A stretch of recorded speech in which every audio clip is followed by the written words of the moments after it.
چهره جدید زهرا الهام بعد از جراحی صورتش، افشای حقایق و رازهای باور نکردنی زندگی جنجالی زهرا الهام در کشور استرالیا. آیا با واقعیت زهرا الهام با جمال مبارز ازدواج کرده است؟ زهرا الهام مصروف چی کار باری است و گفته‌های تازه جمال مبارز؟ من در این ویدیو پیرامون حقایق همین ماجرا خواهم پرداخت. پس در ادامه با کانال دنیا اینفو باشید.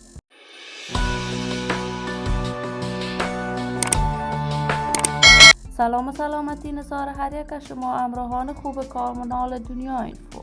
ایام به کامتان باد. شما را خوش آمدید میگم به یکی دیگر از ویدیوهای جذاب کانال دنیا اینفو. برای حمایت از من علامت سابسکرایب را فشار دهید تا ویدیوهای دیگر کانال دنیا اینفو را از دست ندهید.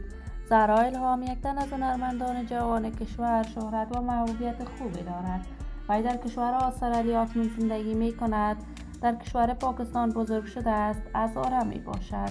اما علاقه فراوانی که به هنر آوازخوانی داشت، در برنامه ستاره افغان تلویزیون طلوع اشتراک کرد و نزد استادان مشهور در پاکستان هم شاگردی کرد. با تلاش‌ها و زحماتش در برنامه ستاره افغان تلویزیون طلوع توانست مقام اول را از آن خود کند. زهرا الهام عاشقانه به هنر موسیقیش ادامه میداد. وی بعد از تحولات سیاسی در افغانستان با یک برادرش افغانستان را به مقصد استرالیا ترک کرد. اکنون در کشور استرالیا زندگی می کند و مدت دیری می شود دیگر به کارهای هنر آوازخوانیش نپرداخته است. یگانه دلیل دوری زهرا الهام از هنر موسیقی جراحی های مکرر صورتش بوده است.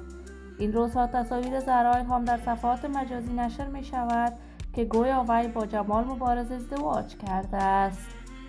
اما این خبرها کاملا شایعات بوده است. زهرا الهام با جمال مبارز فقط رابطه دوستی دارد.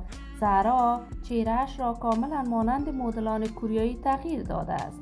ما آرزوی موفقیت، کامیابی و سعادت برای این هنرمند جوان کشور از بارگاه ذات العزال تمنا داریم.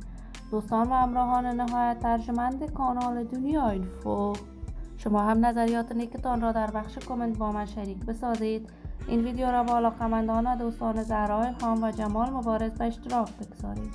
برای حمایت هرچی بیشتر از کانال دنیا اینفو علامت سابسکرایب را فشار بدهید تا ویدیوهای دیگر کانال دنیا اینفو را از دست ندهید. تا درود دیگر تمام شما خوبان را برای من نام سپرده. موفق و کامیاب باشید.